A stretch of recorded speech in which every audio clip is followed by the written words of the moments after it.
आज फिर एक बार इंजीनियर विष्णु कुमार अग्रवाल आपके सामने अपने साथी दर्शकों के सामने पेश है। मैंने पिछले एक वीडियो में जिक्र किया था कि कैसे ये ईस्ट इंडिया कंपनी ने 1816 में युद्ध के बाद जब नेपाल के किंग से समझौता हुआ तो उत्तराखंड का, आज का उत्तराखंड का इलाका जो उस टाइम गढ़वाल होता था, और हिमाचल का जो सिरमौर डिस्ट्रिक्ट है जहाँ एक दफ़े मैं वैल्यूशन करने के लिए गया था एक प्रॉपर्टी का, जमटा में रिसोर्ट का, तो ये जो था ईस्ट इंडिया कंपनी को दे दिया था। और बजाय उसके ईस्ट इंडिया कंपनी ने एग्रीमेंट के मुताबिक 2 लाख रुपया साल का नेपाल के किंग को देना था, जिसका एक नेपाल के किंग अपनी बुद्धि के मुताबिक, समझ के मुताबिक जो है, जो उत्तराखंड में जो आजकल जो गढ़वाल का इलाका है उसको, और जो डिस्ट्रिक्ट सिरमौर है हिमाचल प्रदेश का, वहाँ के राजा को बांट दे जैसा वो ठीक समझे। तो वो पता नहीं आजकल दे रहे हैं नहीं दे रहा। ईस्ट इंडिया कंपनी तो वो ख़त्म हो चुकी। That was a trading company, business company. वो कोई सल्तनत नहीं थी, कोई किंगडम नहीं थी। तो एक ट्रेडिंग कंपनी क्या कर सकती है? कुछ नहीं कर सकती। उसने जितने भी एग्रीमेंट किए वो सब इनवैलिड है एज़ पर लॉ। तो वो जो कोई सुल्तान थोड़ा ना था ईस्ट इंडिया कंपनी के डायरेक्टर, वो तो नौकर थे सब ईस्ट इंडिया कंपनी के डायरेक्टर जो थे या उसके गवर्नर्स जो थे। उसके ऐसी तरह से जो था 1826 में, जहाँ पे जो था ये असम के जो किंग थे, अहोम किंग्स, उनका 600 साल से राज था असम पर, नॉर्थ ईस्ट पर पूरे पे। तो 1826 में उनको भी ईस्ट इंडिया कंपनी ने समझौता किया। लड़ाई के बाद जो था उसके अहोम किंगडम के जो फौज तो हार गई थी, तो इस तरह असम को भी जो उन्होंने उसमें शामिल कर लिया अपने क्या नाम है सल्तनत में। अच्छा, अब बचा 1848 में 3 सिख वारों के बाद जो था पंजाब जो था वो भी उनके कब्जे में आ गया। तो जो ये कुल्ली, मनाली, ये सब जो थे, ये पेप्सू स्टेट्स जो कहलाते थे, 5-6 स्टेट्स थे, वो भी ईस्ट इंडिया कंपनी के कब्जे में आ गए। उनमें शिमला भी था, क्योंकि पहले जो थी पंजाब की कैपिटल जो होती थी गर्मियों में शिमला होती थी, और जाड़ों में, सर्दी में जो थी क्या नाम लाहौर में होती थी। तो ये सारा इलाका में ईस्ट इंडिया कंपनी में जो है, इसको सब कुछ कोई लीगल नहीं है, ना डिजूर और ना डिफैक्टो, कोई इनकी अहमियत नहीं है, कोई ये वैलिड चीज़ नहीं है। मैं इन सब चीज़ों को समझता हूँ क्योंकि मैं आर्बिट्रेटर हूँ और बहुत अच्छी तरह से कानून को समझता हूँ, इंसाफ को समझता हूँ, इंसाफ पसंद आदमी हूँ, एक अच्छा इंसान हूँ। उसके अलावा जो है, जब ये बातें आती हैं सब, अब जो है हमारे प्राइम मिनिस्टर साहब जो है वो कहते हैं कि जब कुछ लोगों ने अपनी गलतफहमी में, बेवकूफ़ी में ये कहना शुरू कर दिया कि चीन की फौजें जो है इंडिया के बॉर्डर में आ गई। अरे भाई, कौन सा बॉर्डर, किसका बॉर्डर, किसने फिक्स किया बॉर्डर है? किसी ने नहीं किया, आज तक कोई बॉर्डर फिक्स नहीं हुआ। ऐसी जो है अभी जो लेफ्टिनेंट जनरल पटनायक, जो कि आजकल जो है इसके गवर्नर हैं अरुणाचल के, पहले वो नेफा कहलाता, उन्होंने भी कहा भी बॉर्डर फिक्स होना चाहिए। अभी 2-3 दिन पहले हिंदुस्तान के जो इंडिया के नेशनल सिक्योरिटी एडवाइज़र हैं अजीत डोवल, उन्होंने भी कहा भी बॉर्डर फिक्स होना चाहिए। बॉर्डर फिक्स नहीं होने की वजह से बहुत खर्चा हो रहा है, फौज से ऊपर हो जाए, उससे इंडिया की इकोनॉमी जो है सब स्लो डाउन हो गई। अगर इसको फौज को सब डिसबैंड कर दिया जाए तो इंडिया की इकोनॉमी जो बहुत तेज़ी से बढ़ जाएगी, जैसे कि चीन की इकोनॉमी बढ़ गई। आज जो है चीन की इकोनॉमी जो है 6 टाइम्स ऑफ इंडिया। ऐसे ही जो चाइना का एक्सपोर्ट है यूएस को, वो रशिया का जो एक्सपोर्ट है चाइना को, उससे 3 टाइम्स है। और इंडिया का जो चाइना का एक्सपोर्ट है, जो यूएस का एक्सपोर्ट है इंडिया को, उससे बहुत ज़्यादा बढ़ गया 2023 में। तो चीन जो है बढ़ता जा रहा है आगे। ये जो है यह बॉर्डर फिक्स नहीं करने को तैयार। अरे भाई, बॉर्डर फिक्स करने में क्या दिक्कत है? बिल्कुल आसान काम है। मैंने दिल्ली हरियाणा का बॉर्डर जो था, ये 1928 में जो था, दिल्ली जो था पंजाब से अलग हो गया था जब राजधानी बनी थी 1911 में। उसके बाद जो सुप्रीम कोर्ट ने कई दफ़ा ऑर्डर किया कि जो माइनिंग हो रही है 52% की, ये वो कहते थे हरियाणा के अंदर में, दिल्ली वाले कहते हरियाणा में, हरियाणा वाले कहते दिल्ली में। सुप्रीम कोर्ट के ऑर्डर पे अमल नहीं हो रहा था, तो सुप्रीम कोर्ट ने ऑर्डर किया कि भाई दिल्ली हरियाणा का बॉर्डर पहले फिक्स किया जाए। तो मैंने जो था, जब मैं वहाँ का इंचार्ज था वाइल्ड लाइफ सेंचुरी का, असोला भाटी का, उस इलाके में, तो सुप्रीम कोर्ट के ऑर्डर की को तामील करने की जिम्मेदारी मेरे पास आई। मैंने जो था कर्नल से मिला सर्वे ऑफ इंडिया के, तो उन्होंने अपनी सर्वे टीम भेजी मुझे असिस्ट करने के लिए। बाकी दिल्ली के जो थे ये कानून को पटवारी ये सब जो थे ये मुझे हेल्प कर रहे थे। तो वहाँ पे जब हमने सर्वे चालू किया तो हमने देखा बादशाह अकबर के ज़माने की टोटल मर की बनवाई 3 हमें बुर्जियाँ मिली दिल्ली हरियाणा बॉर्डर पे। एक बुर्जी तो बिल्कुल साबुत थी, उस क्या होती थी बुर्जी कि मिट्टी को वहीं इकट्ठा किया, पानी डाल के उसकी लिपाई कर दी और उसको वहीं की लकड़ी वकड़ी घास वास जो जला दिया। तो जैसे मटका जो है अर्धन वेयर जो होते हैं मिट्टी के बर्तन पक जाते हैं, ऐसी वो पक गई। एक बिल्कुल साबुत थी, एक जो थी आधी टूटी हुई थी, एक जो थी पुल से टूटी थी। तो उसको जो हमने 3 पॉइंटों का रेफरेंस लेके और दिल्ली हरियाणा बॉर्डर फिक्स कर दिया। तो मुझे ये कैसे इंटरस्टेट बॉर्डर फिक्स होते हैं और मुझे उसका बड़ा अच्छा तजुर्बा है। इसलिए अगर जो ये काम मुझे सौंप दिया जाए कि इंडिया चाइना का बॉर्डर जो है या ये जितने भी बॉर्डर हैं, इंडिया नेपाल का बॉर्डर है, आसाम का बॉर्डर है, तो मैं बड़ी आसानी से इनको हफ्ते 10 दिन के अंदर निपटा सकता हूँ। ऐसे ही जूनागढ़ का भी निपटा सकता हूँ, ऐसे ही कश्मीर का भी निपटा सकता हूँ। और मैं 1 रुपए के ऑनर पे ये काम करने के लिए क्या एक ऑर्डर में मैं सारे बॉर्डर फिक्स कर दूंगा, कोई झंझट नहीं होगा, कोई फौज की जरूरत नहीं। सबको फौज को डिसबैंड कर दो और ये सब सिविलियन जिससे तरक्की कर सके, जैसे चाइना तरक्की कर रहा है। मगर चाइना ने तो बहुत तरक्की भी है, थोड़ी बहुत अमेरिका की वजह से। हालांकि अमेरिका वियतनाम में दुम दबा के भाग गया, तो 30 लाख 20 लाख वियतनामी मरे थे, 7 लाख अमेरिकन भी मरे थे। ऐसी लाओस में भी अमेरिका जो दुम दबा के भाग गया अपनी पैंट छोड़ के, है जो वहाँ पे भी चीन ने उसको मात दे दी। अफगानिस्तान में ये तालिबान जो थे दे वर असिस्टेड बाय द चाइनीज़, और ये पाकिस्तानी वहाँ से भी अपने भी हथियार छोड़ के भाग गया, अपनी पैंट भी वहीं छोड़ गया। और वो तालिबान जो है वो हथियार बेच रहे हैं उसको, जो ये क्या नाम है हमास वगैरह के जो है फाइटर्स, उनको और पैसे कमा रहे हैं। तो ये सब झगड़े निपटाने के लिए ज़रूरी है कि मुझ जैसे एक नेक आदमी को एक आर्बिट्रेटर लगा। ये सिविलियन मैटर है, ये कोई क्रिमिनल मैटर तो है नहीं बॉर्डर फिक्स करना। और क्योंकि आर्बिट्रेशन में जो सिविलियन ही सिविल मैटर डिसाइड होते हैं, क्रिमिनल मैटर डिसाइड नहीं हो सकता। तो मैं इसको बड़ी आसानी से सब मामलों को निपटा दूंगा, हफ्ते 10 में जा सकता 15 दिन दूंगा। क्यों?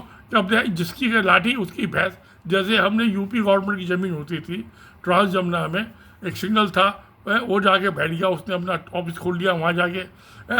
उसका यूपी गवर्नमेंट कहा भाई ये तो हमारी ज़मीन है। उसने कहा भैया कागज लिया तुम्हारे पास ज़मीन है, एक तो यूपी गवर्नमेंट की ज़मीन है, दिल्ली की ज़मीन नहीं है। और कोई बात नहीं, वो कागज नहीं लाया तो उस ज़मीन पर कब्जा। आज जो है इसका शादरा साउथ का जो है डिस्ट्रिक्ट मजिस्ट्रेट का ऑफिस, SDMs के ऑफिस, हमारे एरिया फ्लड कंट्रोल डिपार्टमेंट के ऑफिस, वो सारे वहाँ बने हुए हैं, हमने कब्जा कर लिया। जो ईस्टर्न यमुना कैनाल जो थी, जो 1856 के आसपास बन गई थी, उस पर भी कब्जा कर लिया। कब्जा सच्चा, मुकदमा झूठा। तो ऐसी उस पर ऐसी जो ये एस्केप चैनल्स थे उन पर भी सब पर कब्जा कर लिया है। और आज जो दिल्ली मेट्रो का स्टेशन बना हुआ है वो भी यूपी इरिगेशन की ज़मीन पर कब्जा किया, वो भी हमने किया। पहले फिशिंग पॉन्ड बन गए थे, अब वो मेट्रो का स्टेशन बन गया वहाँ सीलमपुर का, वेलकम का, वो भी हमने कब्जा किया था हमारे दिल्ली गवर्नमेंट वालों ने। एक दफ़ा जो था वो बड़ौत में होता था वहाँ, वो जिलेदार उसने हमारी गिरफ्तारी के वारंट इशू कर दिए। हम गए तो हमने तो कोई 2-4 तकड़े 4 लड़के थे, एक पुलिस वाला भी था, डिप्टी कमिश्नर का भी इसको भी ले जाओ, और अगर जो वो नहीं मानता जब बेल नहीं देता तो उसको जिलेदार को उठा लाओ और ला के दिल्ली में हम बंद कर देंगे, फिर देख लेंगे उससे कैसे उसने वारंट इशू किया। क्या वो जरूरत नहीं गई पड़ी, हम लोग सब गए बड़ौत में, उसने सबको बेल दे दी और हमको साथ में चाय भी पिलाई उसने। अच्छा नेक बड़ा आदमी था, बुढ़ा तो आदमी था, हम सब जवान थे उस ज़माने में।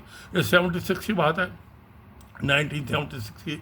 तो मुझे जो है ये जब मैंने दिल्ली का जो तो बॉर्डर फिक्स करने की ज़रूरत नहीं पड़ी, मैं हरियाणा और दिल्ली का बॉर्डर फिक्स किया। ऐसे ही मैं सब ये इंटरनेशनल बॉर्डर फिक्स कर दूँगा। अब जैसे जूनागढ़ जो है इट इज डी जू पार्ट ऑफ पाकिस्तान, मगर डिफैक्टो जो है ये इंडिया का हिस्सा है। क्योंकि नवाब साहब ने पाकिस्तान चले गए, नेहरू ने भी अपने लेटर में कहा था भाई कानून की बात में, कानूनी तौर पे तो जो है जूनागढ़ जो रियासत है इसकी गुजरात की, ये तो पाकिस्तान का हिस्सा है। ऐसी जो कश्मीर है पूरा वो इंडिया का हिस्सा है, क्योंकि वहाँ के राजा ने जो थे हरि सिंह ने यहाँ पे दस्तखत कर दिए इसमें मिलाने के लिए। खैर उसका कुछ पार्शन जो है वो पाक ऑक्यूपाइड कश्मीर कहते हैं। अब ये सारे जो है India occupied India, Pakistan occupied Pakistan, इसको कोई मुश्किल नहीं है काम, बड़ी नेक नीति होनी चाहिए। और सब पहली तो चीज़ है फौज को डिसबैंड कर दो। वो बेचारे नौकरी मिलती नहीं, अब तो अग्निवीर स्कीम आ गई है। 23 साल की उम्र में लड़का तो रिटायर हो जाएगा, और 73 साल का जो है बुढ़ा वो इलेक्शन लड़ रहा है प्रधानमंत्री बनने के लिए और पेंशन के लिए। अग्निवीर को ना पेंशन मिलेगी और ग्रेच्युटी मिले, ये क्या इंसाफ हो रहा है? बिल्कुल गलत हो रहा है सब। अगर जो 23 साल का लड़का जो है या लड़की जो है उसको तुम रिटायर कर दोगे अग्निवीर बना के, तो भाई 73 साल के प्रधानमंत्री की क्या ज़रूरत है? वो भी कोई 23 साल का बना दो। खैर मैं भी अब 79 का हो गया, अब 80 बार लग जाएगा मुझे, तो मुझे तो कोई इंटरेस्ट नहीं है प्राइम मिनिस्टर बनने में। हाँ, प्रेसिडेंट बनाने तो मैं ज़रूर बन जाऊँगा, क्योंकि मैं सबको ठीक कर दूँगा इनको, और मैं 1 हफ्ते के अंदर ये सारे बॉर्डर फिक्स कर दूँगा। जो ये क्या नाम उत्तराखंड का इलाका है आज, क्योंकि ईस्ट इंडिया कंपनी को लड़ाई के बाद बता दी कुर्रन, आप किसी को धमका दरा के उससे एग्रीमेंट साइन कराए, it is not valid under the law. Indian Contract act 1872 में ये इलीगल एक्शन है।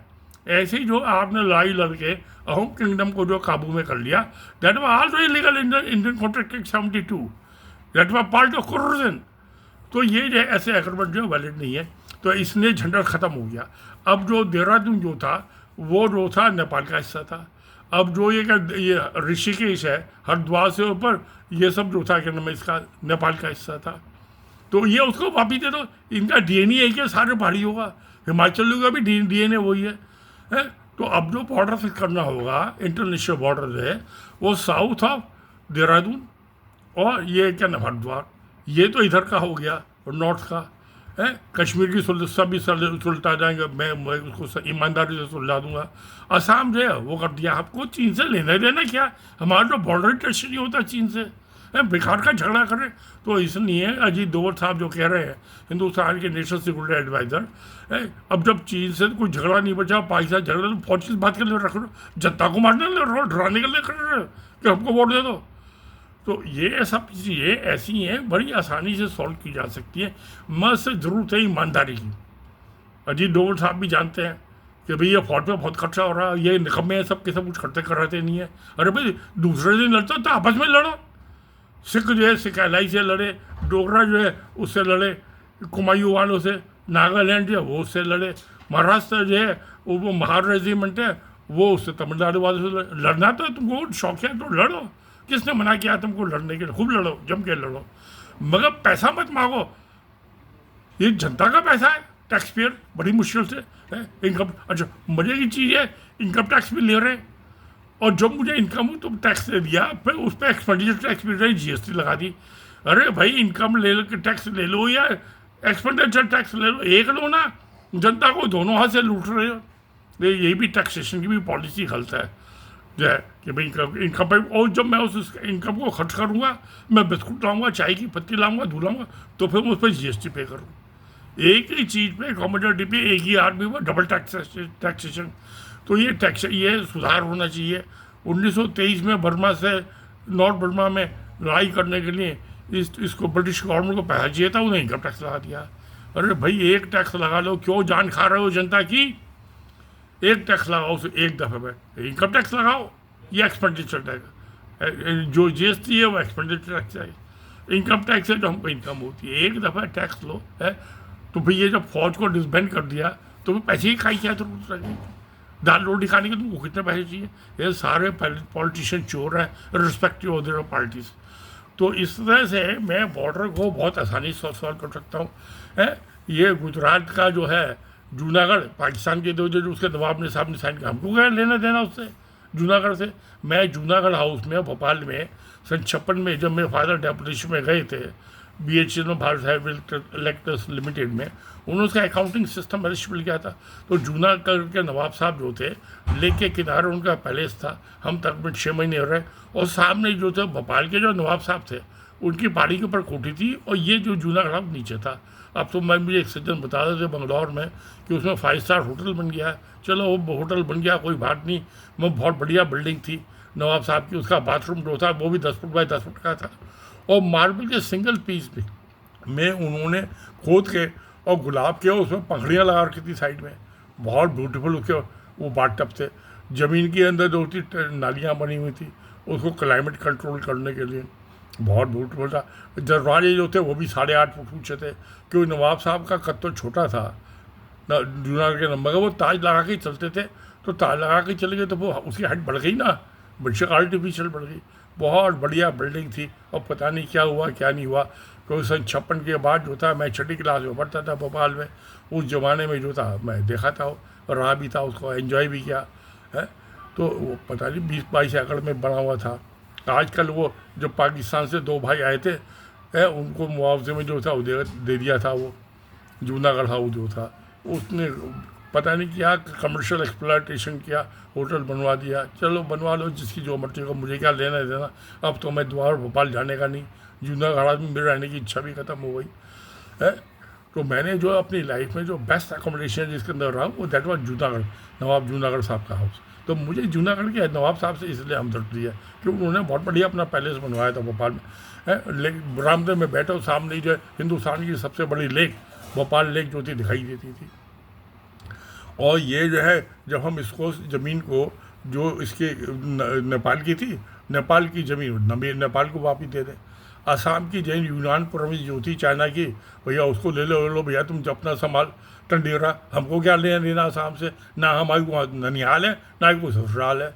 ऐसी जो है इसमें ना हमारी ननिहाल है ना ससुराल। ये डीएनए इनका जो है नेपाली है, सब सारे पड़ी हुआ है। ऐसी असमियों का सारा डीएनए चाइनीज़ है, तो उसको डीएनए के हिसाब से डिवाइड करते हैं। तो और उसके बाद जो अब जो हरिद्वार तक बॉर्डर फिक्स करने में क्या देर लगती है। हम अगर ये दिल्ली का भी बॉर्डर फिक्स नहीं हुआ यूपी गवर्नमेंट से, हमने ऐसे ही कब्जा कर लिया यूपी की ज़मीन पे, उनकी कैनाल पे, उनके एस्केप चैनल्स पे, एस्केप चैनल नंबर 1 और एस्केप चैनल नंबर 2 है। और जो फिशिंग पॉन्ड जहाँ बना दिए थे दिल्ली गवर्नमेंट ने, उस पर तो मेट्रो बन गए, सब फिशिंग पॉन्ड ही ख़त्म हो गए। तो ये सारे समस्या, ऐसी कोई समस्या नहीं है दुनिया के अंदर जिसका सॉल्यूशन नहीं है, मगर सिर्फ जिम्मेवारी ये है कि मुझ जैसे कोई ईमानदार आदमी को मिल दे रहा जब मुझे कर दे। मैं इंडिपेंडेंट आर्बिट्रेटर हूँ, मैं आर्बिट्रेशन में अवार्ड भी दे चुका हूँ। मेरा अवार्ड को चैलेंज किया था राजस्थान जयपुर हाई कोर्ट में, हाई कोर्ट ने कहा भी इन्होंने ठीक दिया, स्पीकिंग अवार्ड है। तो उसकी फूड कॉर्पोरेशन इंडिया की पिटीशन डिसमिस करती थी। ऐसे ही जो था मुझे एक दफ़ा जो था इसने जो था ये मैंने दी थी वैलिशर रिपोर्ट, मुगद मुदगिल साहब को सुप्रीम कोर्ट ने उनको आर्बिट्रेटर अपॉइंट किया था। उन्होंने मेरी रिपोर्ट पढ़ने के बाद कहा कि अग्रवाल, मैंने हज़ारों वैलिशर रिपोर्ट देखी हैं दिल्ली हाई कोर्ट के जज और पंजाब हरियाणा हाई कोर्ट के चीफ जस्टिस, ऐसी नहीं देखी जिसमें कोई सवाल ही पूछने की जरूरत नहीं है। मैं कहा सर मैं ऑनेस्ट ईमानदार आदमी हूँ, आई नो द लॉ। मैं जब पहली दफ़ा सुप्रीम कोर्ट गया था वो जज कहता है भी आपने वकील लगे, अरे मैं क्यों करूँ, क्योंकि वो क्लाइंट से जो पार्टी से सीधे रिश्वत नहीं मांगते जज, और नहीं तो डेट पर डेट लगाते रहते हैं। तो मुझे उसको क्या पता है इनको वकीलों को आता क्या, कुछ नहीं आता। जिसको इंजीनियरिंग में एडमिशन नहीं मिलता है, जिसको मेडिकल में एडमिशन, वो वकालत कर लेते हैं 30 साल की वो तो दलाल है जजों के। तो इसमें वकील की कोई जरूरत। अच्छा, लॉ में जो है आप CRPC पढ़िए, आप सिविल प्रोसीजर कोड पढ़िए, किसी में ना क्रिमिनल लॉ में ना सिविल लॉ में ज़रूरत है कि आप कोर्ट में बहस करेंगे। वकीलों को ज़रूरत ही नहीं है, देयर नो नीड। कहीं नहीं लिखा हुआ लॉ के अंदर, इंडियन कॉन्ट्रैक्ट एक्ट में भी नहीं लिखा हुआ कि वकील, कॉन्स्टिट्यूशन ऑफ इंडिया में भी नहीं लिखा हुआ। तो अब मैं देखूँगा अब जो नए इन्होंने लॉ लाए हैं उसका भी एग्जामिनेशन करूँगा। तो मैं तो कभी वकील एंगेज नहीं करता। हाँ, अब जो पंजाब हरियाणा हाई कोर्ट का जो 1966 का डिसीजन हुआ था, रिऑर्गनाइजेशन 96, उसके सेक्शन 48 पे तो जो था उसको मुझे नोटिस देना था 60 डेज़ का ATCPC का मतलब, मैंने नोटिस दे दिया था। वो जो था अब 8 जो था मई को वो पूरा हो गया 60 डेज़। तो मैं अभी जो सुप्रीम कोर्ट में पिटीशन लगानी है जाके लगाऊंगा, मैंने तैयार कर रखी हुई है। क्योंकि अब 3 जुलाई को खुलेगी सुप्रीम कोर्ट, तो मैं 1 जुलाई के आसपास जो ऑनलाइन फाइल कर दूंगा सुप्रीम कोर्ट को। वैसे चीफ जस्टिस को तो और उसकी CC जो है मैं सुप्रीम कोर्ट को भेज ही चुका हूँ, तो उसकी हार्ड कॉपी भी प्रिंट निकाल के सब करा दूँगा। तो ये झगड़ा निपटाने के लिए पंजाब हरियाणा का तो मैं सुप्रीम कोर्ट में जाऊँगा, क्योंकि एक से ज़्यादा स्टेट इन्वॉल्व हो तो फिर सुप्रीम कोर्ट ही decision making authority, high court नहीं है। खैर वो भी देख लूँगा, तीसरी दफ़े सुप्रीम कोर्ट हो जाऊँगा। अब मैंने टैक्सी वाले का इंतजाम कर लिया, जब बुलाया आए ने, क्योंकि मैंने अपनी कार वार तो भेज दी। ड्राइविंग लाइसेंस भी मेरा एक्सपायर हो गया, तो वैसे मुझे तो बताते कि 85 तक जो रिन्यूअल हो जाएगी लाइसेंस, 85 की एज तक। वो मैं कहा ये कौन चलाए, टैक्सियाँ मिल रही हैं ओबला उबेर, तो अब सालों का चलान काट दिया कोई पुलिस वाला जिसकी मर्जी हो। सरकारी गाड़ी होती थी पहले तो उसका कोई चलान नहीं कटता था। तो अब मैं सोच रहा हूँ इसको सब मामले को सुलझा दिया जाए। ऐसी जो साउथ इंडिया का है, अब साउथ इंडिया जो होता है, जो रूरल लैंड है, ये कर्नाटका, केरला, आंध्र प्रदेश, तेलंगाना, तमिलनाडु, ये देवर नेवर पार्ट ऑफ दिल्ली सल्तान। कभी सर का और जो औरंगजेब था वो हैदराबाद में गोलकुंडा 8 किलोमीटर तो वहीं तक लड़ते लड़ते जाए। ये शिवाजी जो था वो हिंदुस्तान से अलग करने की कोशिश कर रहा था। वो मुगल बादशाह जो था टू कीप इंडिया यूनाइटेड, उसने रखने के लिए से लड़ता रहा। चलो हमें क्या लड़ने की जरूरत है? अगर जो शिवाजी जो है अलग करना चाहता था हिंदुस्तान से अपना, वो तो कर दे भैया, ले ले तुझे जो चाहिए, ये महाराष्ट्र को दे दे, हैं? हमें क्या दिक्कत है? गुजरात जो था ये भी महाराष्ट्र का हिस्सा होता था, तो जूनागढ़ उसको दे दे पाकिस्तान को, लीगली टू वैलिड, क्या डिफैक्टो वैलिड है, और जो उनका डिफैक्ट जो डी तो वैलिड है पाकिस्तान का कब्जा, राइट। और जो डिफैक्टो है वो जिसकी लाठी उसकी भैंस वो इंडिया के कब्जे में है। मगर वो तो गलत है ना, लाठी कब तक चलेगी? नहीं चलेगी। और लाठी तो इसने फौज को डिस्पेंड कर दो तो फिर लाठी ख़त्म हो गई ना, इंसानियत वापस लौटी आई। तो इसलिए जो अजीत डोभाल साहब कह रहे हैं या लेफ्टिनेंट जनरल पटनायक साहब कह रहे हैं, गवर्नर आसाम के, उसके अरुणाचल के, और जो मोदी जी कह रहे हैं सुल्तान दिल्ली के, जो प्रधानमंत्री कहलाता है आजकल, तो खैर मंत्री शंत्री तो कुछ नहीं, इन सब चीज़ों को बड़ी आसानी से सॉल्व किया जा सकता है, बशर्ते मुझ जैसे एक ईमानदार आदमी को काम सौंप जाए। मैं 1 महीने से आता जो रेडक्लिफ लाइन जो बनाई थी 47 में, जो एक डिस्ट्रिक्ट जज के लेवल का आदमी था, तो उसने पंजाब का डिवीजन किया और पाकिस्तान और इंडिया में है 2/3 उसको दे दिया, 70% जो है पाकिस्तान को, 1/3 रह गया था इंडिया के पास। ऐसे बंगाल का किया, वो झगड़े अब 2015 में निपटा है उसका भी मामला। तो जैसे रेडक्लिफ ने किया, मैं उससे भी जल्दी कटूंगा, उसने 1 महीना लगाया, मैं 1 हफ्ते में डिसाइड कर दूंगा। जो मैं सबका डीएनए टेस्ट करा दूंगा, वही हरियाणा, पंजाब, उसके असम के चीफ मिनिस्टर का डीएनए टेस्ट कर लो, उसकी शक्ल ही हमसे नहीं मिलती, उसकी तो चीनियों से शक्ल मिलती है। ये पहाड़ी जितने हैं इनकी सब नेपालियों से मिलती है, इनका डीएनए टेस्ट कर लो। तो मैं डीएनए टेस्ट के मुताबिक जो है ये सारे बॉर्डर जो है ये 15 दिन में सब हो जाएगा, मामला निपट जाएगा। 1 रुपये में सरकार को मुफ्त तो काम नहीं कर सकते ना, और जो बॉन्डेड लेबर वाली बात है वो इलीगल हो गई, तो इसलिए वो भी वैलिड नहीं है। इसलिए मैं उस मजबूरी में 1 रुपये में सारा मामला निपटाने के लिए तैयार। मगर सवाल ये पॉलिटिशियन को जो बातें समझ में नहीं आती, खुद काम करते नहीं है वहाँ का भी बॉर्डर पर ही नहीं जाएगा प्राइम मिनिस्टर, जो सुल्तान है दिल्ली का। फौजी जो है बेचारे लड़कों को भेज देते हैं वहाँ बर्फ में लड़ने के लिए, ये वोट मांगते फिर रहे हैं। अभी मैं वहाँ गया था, दिल्ली में था मैं, तो 25 तारीख को दिल्ली में वोटिंग हो रही थी, 24 तारीख को मोदी ने अपना टाइम्स ऑफ इंडिया फोटो छपवा दिया तलवार लेके, है। और मैं देखता, मैं कभी मोदी का ने कहा है नॉमिनेशन यहाँ पे दिल्ली में, मोदी तो कैंडिडेट ही नहीं है इलेक्शन में दिल्ली में, तो मैं वोट कैसे दे दूँ? और इसको वोट नहीं दूँ तो तलवार से गला काट दे ना। ये अमित शाह जो है ये दिल्ली में कैंडिडेट है, इसका वोट उसमें नाम ही नहीं है दिल्ली के में, ना वोटर लिस्ट में है ना कैंडिडेट की लिस्ट में नाम है, इसको कैसे वोट दे दूँ? ये गधा लिए घूम रहा है कि जो मुझे वोट नहीं देगा उसका सर फोड़ दूँगा गधे से। भाई ये सब चीज़ें नहीं चलने वाली हैं। इंसानियत सीखो, आदमी बन जाओ, है अच्छे इंसान बन जाओ। नहीं बनते, मैं तुमको 1 हफ्ते में सिर्फ ट्रेनिंग दे दूँगा। ये गधा तलवार का क्या मतलब है आज के ज़माने में, डेमोक्रेसी में? लोकतंत्र है, कैसे तूने तलवार उठाकर वोटर को धमका रहा है? गधा लेके कैसे डरा रहा है पब्लिक को, वोटर्स को? जिसकी मर्जी है उसको दे या ना दे। तो मैं सोचा मैं झगड़े में पड़ता ही नहीं, मैं वोट ही नहीं देता। वो तो मुझे वोटर स्लिप तो दे रही थी, वो कहना अग्रवाल जी, मैं कहा यार मुझे 8 बजे चलना है दिल्ली से, मुझे बंगलौर जाना है भाई।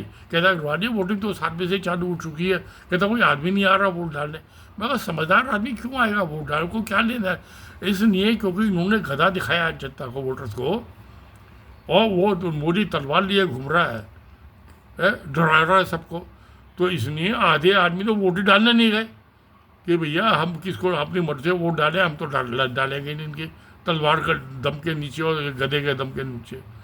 तो उन्होंने जो था वोट ही डालने नहीं गए आधे आदमी। अभी में लू चल रही है, इतनी गर्मी हो रही है, 44 डिग्री टेम्परेचर है।